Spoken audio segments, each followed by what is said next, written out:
Ok, bonsoir à tous. Alors, c'est le meilleur pour la fin, en tout cas selon moi, toujours. Donc là, on va pas avoir une, mais trois speakers hein, pour l'heure qui vient. Donc, c'est exceptionnel. Et on commence avec Guillaume Copin, hein, qui est PDG. Alors, il y a deux choses que j'adore, moi, avec ce dont on va parler là au début. C'est d'abord, ça se dit Xos. C'est ça, Xos. Je trouve que c'est puissant. Et l'autre chose que j'aime beaucoup chez vous, Xos, c'est qu'on dit que ce qui compte, c'est l'imbrication du sur-mesure et du sur-étagère. Hein. C'est pas l'un ou l'autre, c'est comment est-ce qu'on les imbrique ensemble. Moi, je trouve ça génial. Donc, Guillaume va vous expliquer ça beaucoup mieux que moi.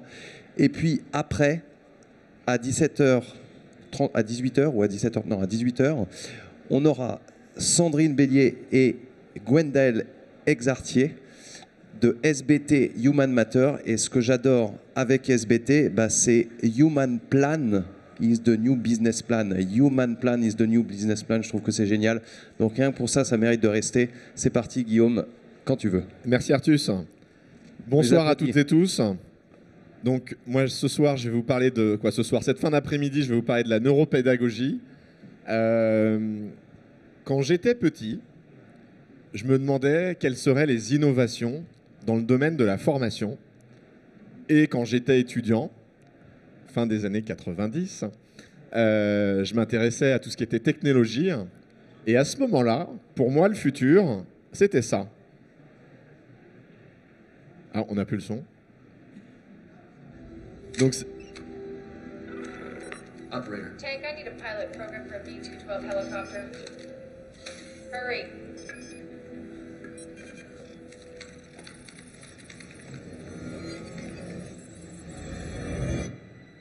Let's go. ça, c'est du micro-learning. 60 secondes, j'apprends à piloter un hélicoptère. Ça, pour moi, c'était le futur. C'était il y a 20 ans. On n'y est pas encore complètement. Mais il y a des choses qui nous en rapprochent. Je vous ai fait un slide. Je vous ai mis les... On va dire sur ce salon, vous allez retrouver beaucoup de technologies au service de la pédagogie.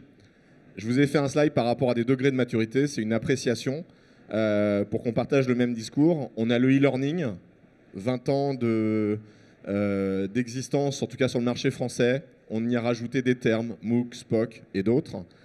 On a les serious games, les learning games qui ont suivi la mode dans les années 2005 à 2010. On a eu le mobile learning qui a eu un super essor depuis 7 ans, on va dire, sur la France. On a le social learning qui est en train de prendre un vrai essor après 10 ans à avoir hésité un petit peu à se déployer dans les entreprises. On a les micro-learning qui sont en train de se diffuser beaucoup sur le marché.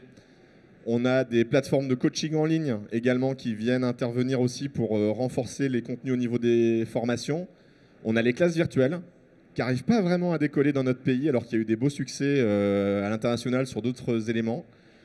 On a l'apprentissage adaptatif dont on commence à parler. On a l'analyse comportementale, les nudges. Il y avait quelqu'un qui en parlait tout à l'heure dans cette salle. On a la réalité virtuelle. Depuis 2-3 ans en France, on a un essor et il y a beaucoup de demandes. C'est en train de prendre de l'ampleur. Et demain, est-ce qu'on aura l'enseignement par une intelligence artificielle? Peut-être. Est-ce qu'on aura de la réalité augmentée? Sûrement. Il y a beaucoup de choses d'un point de vue technologique. Moi, j'ai une question pour vous.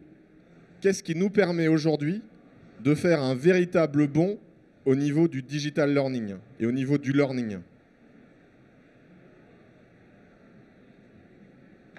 Salle muette. Dure question?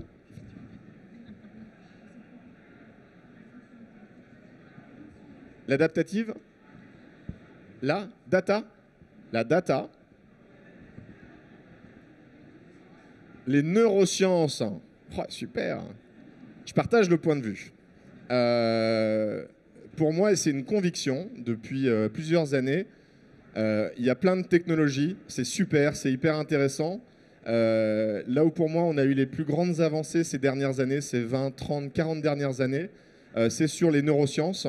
On va parler globalement de sciences cognitives. Je vous ai mis un graphe qui n'est pas de moi.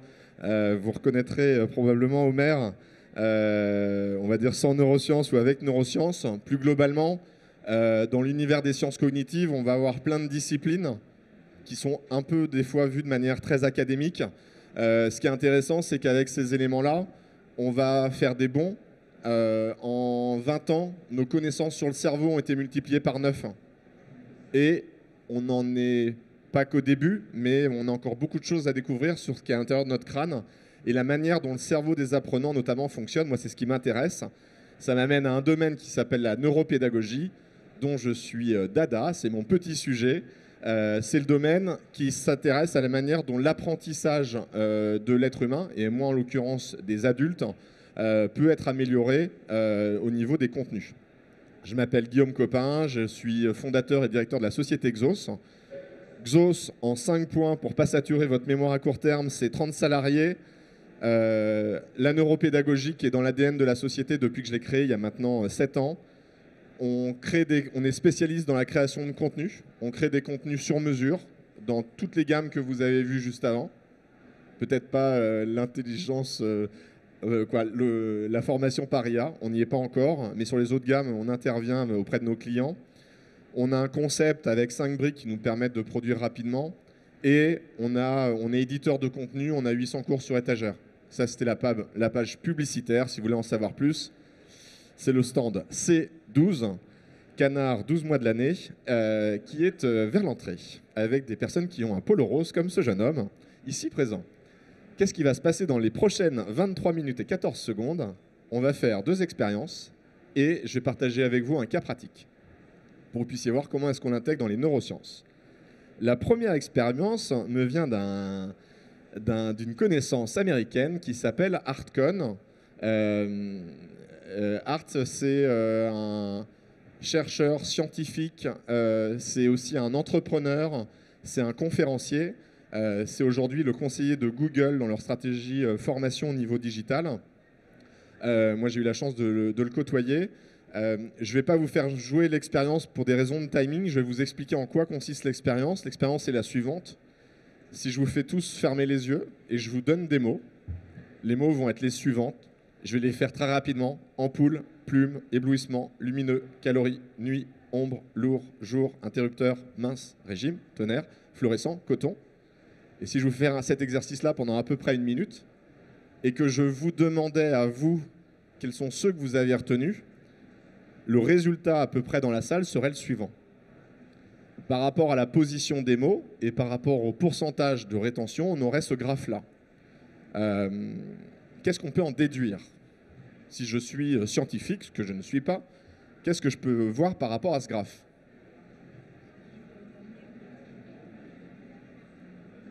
Oui, ça veut dire qu'on peut en déduire qu'on a peut-être un modèle.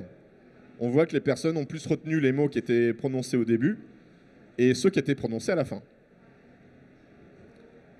Si on regarde de manière plus détaillée, en fait, et là je suis désolé, c'est un graphe qui est en anglais, je vous donne un stimulus.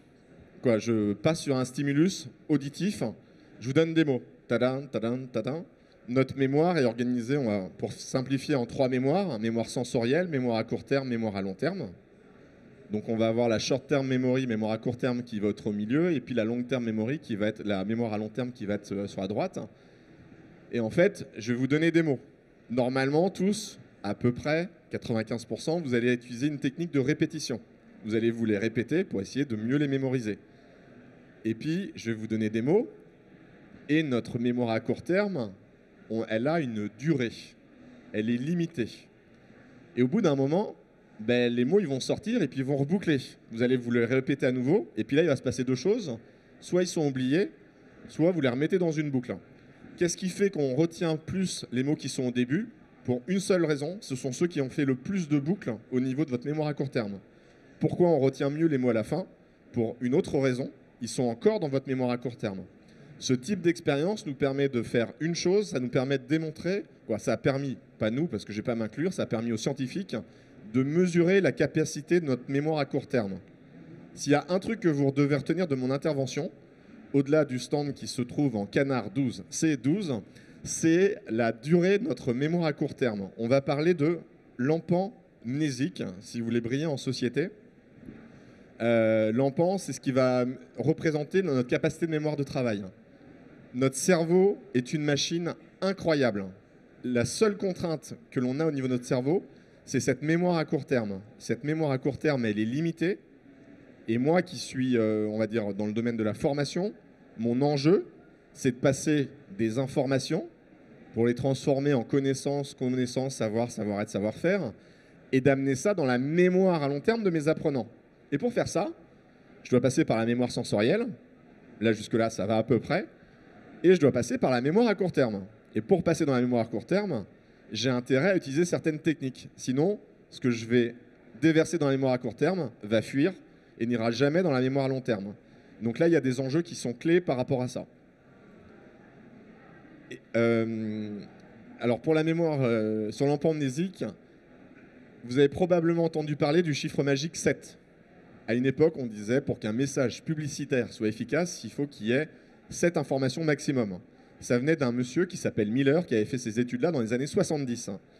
Il s'est avéré que depuis, il y a eu d'autres études scientifiques qui ont complété cette étude-là. Il y a un monsieur qui s'appelle Cowan, qui a fait des études plus récemment, en début des années 2000, vers 2004, je crois, où là, en fait, ce qu'il a démontré, c'est que la capacité de notre mémoire à court terme, c'est 4 plus ou moins un item. Si je suis un adulte, si je suis un enfant, c'est 3. Et donc, ça veut dire pour un adulte, si vous voulez permettre à une personne de retenir plus facilement, il faut limiter l'information que vous lui donnez à 4 plus ou moins un item. Et là, ça va être variable en fonction des individus, indépendamment de tout à fait âge, sexe, etc. On a ensuite des scientifiques qui se sont penchés sur l'impact du cerveau par rapport aux nouvelles technologies. Qu'est-ce qu'ils ont démontré ? Aujourd'hui, on a un vrai problème d'infobésité. Depuis 10 ans, le nombre d'informations que vous recevez dans vos boîtes mail a multiplié par 10. Ce chiffre continue à augmenter et ça ne va pas aller en décélérant. J'ai 2 conseils à vous donner. D'un point de vue pédagogique, c'est limiter les informations à 4 items pour faciliter la mémoire à court terme de vos apprenants. Et le second, c'est de limiter la pollution sensorielle. Enlevez, s'il vous plaît, tout le superflu. Et s'il vous plaît, si vous êtes dans le domaine de la formation, votre métier n'est pas de promouvoir la super charte PowerPoint imaginée par vos super départements communication interne, dont j'ai aucun doute sur les compétences. Par contre, d'un point de vue formation mémoire à court terme, le meilleur modèle de slide, il est vierge, il est blanc, ou en tout cas, il est certainement pas avec des gros bandeaux, des copyrights et des éléments qui viennent alourdir l'espace pour l'apprenant. Alors, on va faire une expérience. J'ai besoin de quelqu'un au premier rang. Je t'emprunte ton micro. Qui veut bien participer. Alors, j'ai demandé à tout le reste. Vous appelez ? Patrick. Enchanté Patrick, merci beaucoup. Patrick, vous pouvez rester assis. Okay. Je vais vous demander à tous de fermer les yeux. Et Patrick va nous lire un texte qui va s'afficher à l'écran, que lui seul va pouvoir voir. Et Patrick, je vais vous demander de lire le texte de manière à ce que ce soit le plus compréhensible possible pour les personnes qui sont là. Vous êtes prêts ? Le texte est le suivant. C'est celui qui arrive en dessous. C'est maintenant. Selon une étude de l'université de Cambridge, l'ordre des quelque chose dans un mot n'a pas d'importance. La seule chose importante est que la première et la dernière soient à la bonne place.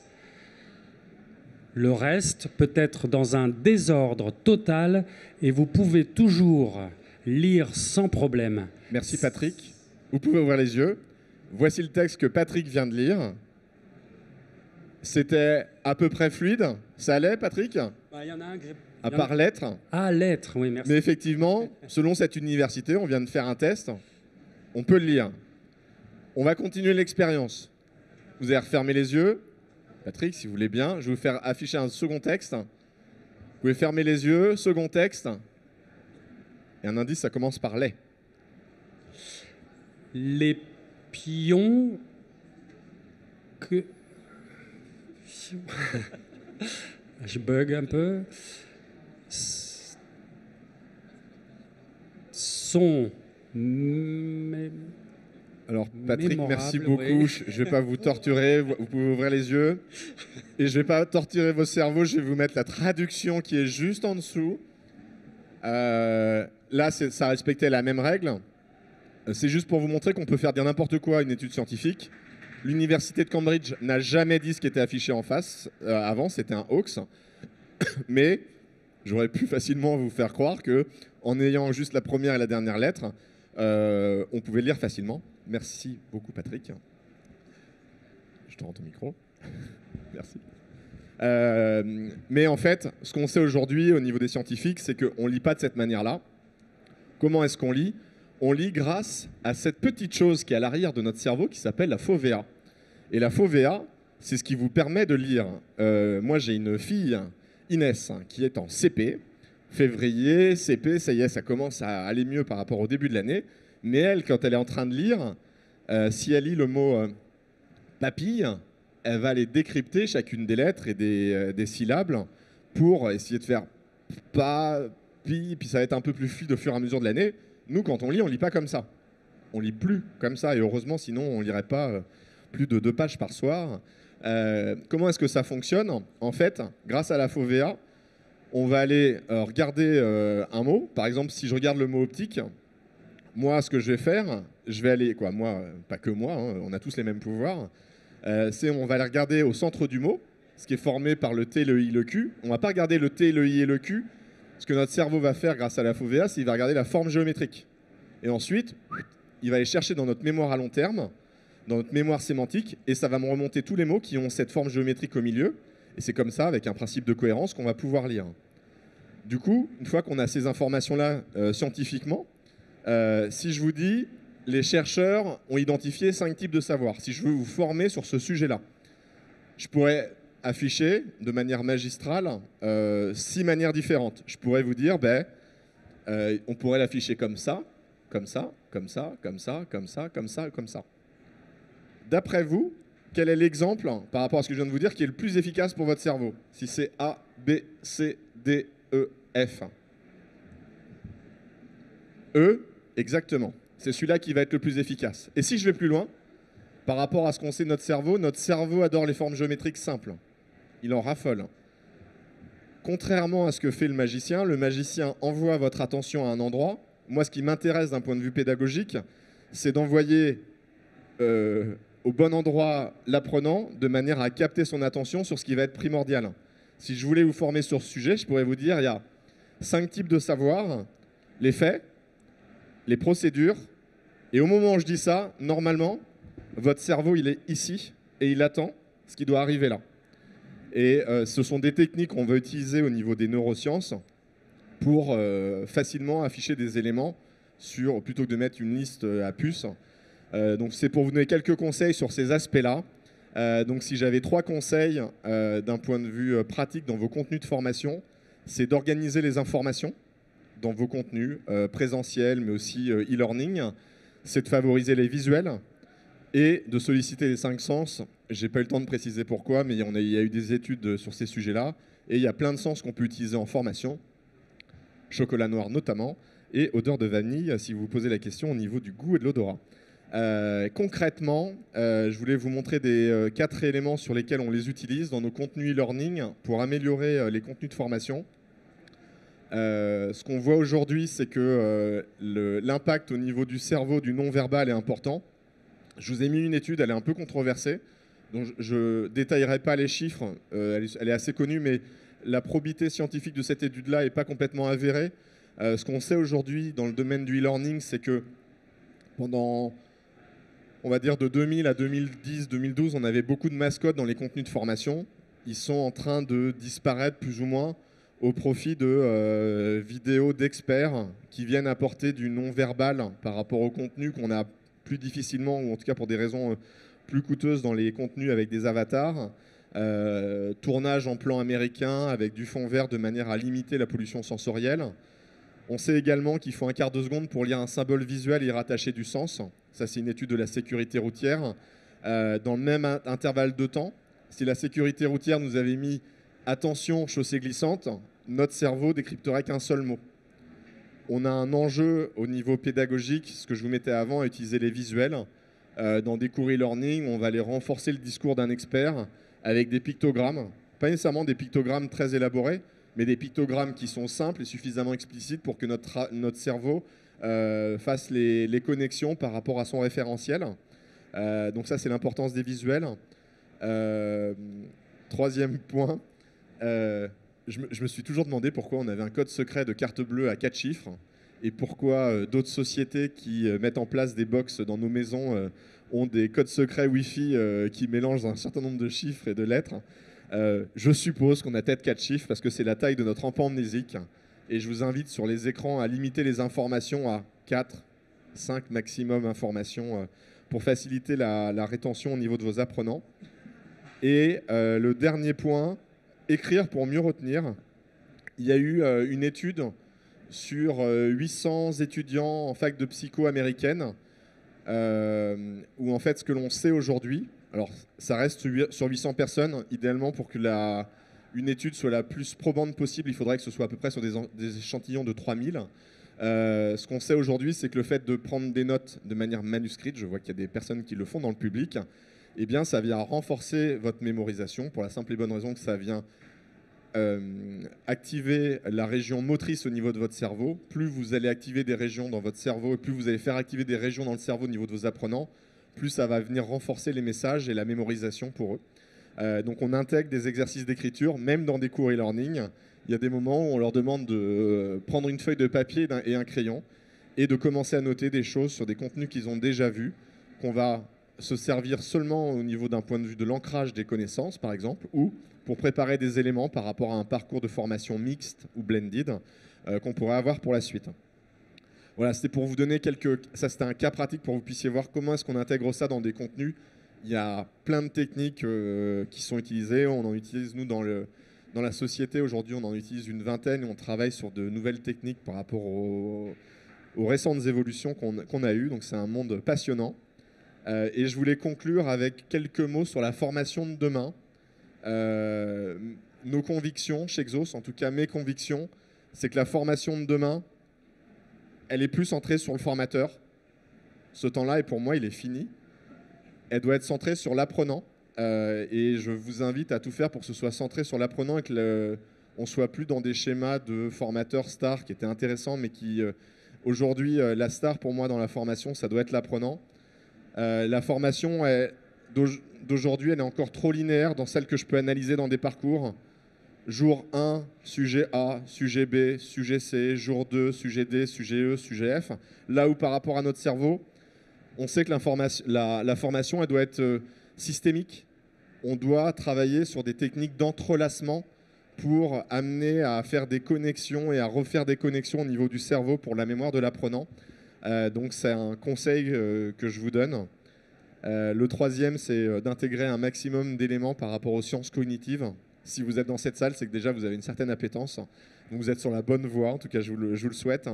Et le dernier point, c'est on était un peu trop des fois dans la transmission d'une information, à confondre information versus formation. Là où demain on doit amener les apprenants à construire leurs connaissances, en tout cas c'est tout ce que je souhaite au niveau de nos apprenants adultes, mais même enfants. Je vous ai mis un slide de résumé s'il y en a qui veulent prendre des photos, parce que je vois qu'il y a des adeptes des iPhones et autres devices. Voilà, il reste 1 minute, 2 secondes. Vous l'avez compris, moi je suis passionné par les pouvoirs du cerveau. Si vous avez des questions, n'hésitez pas à nous en poser. J'ai le temps pour une question. Levez la main et je viens vous voir. 44 secondes. Pas de questions. Une question. Patrick, personne de la salle, donc je laisse le prénom. Merci.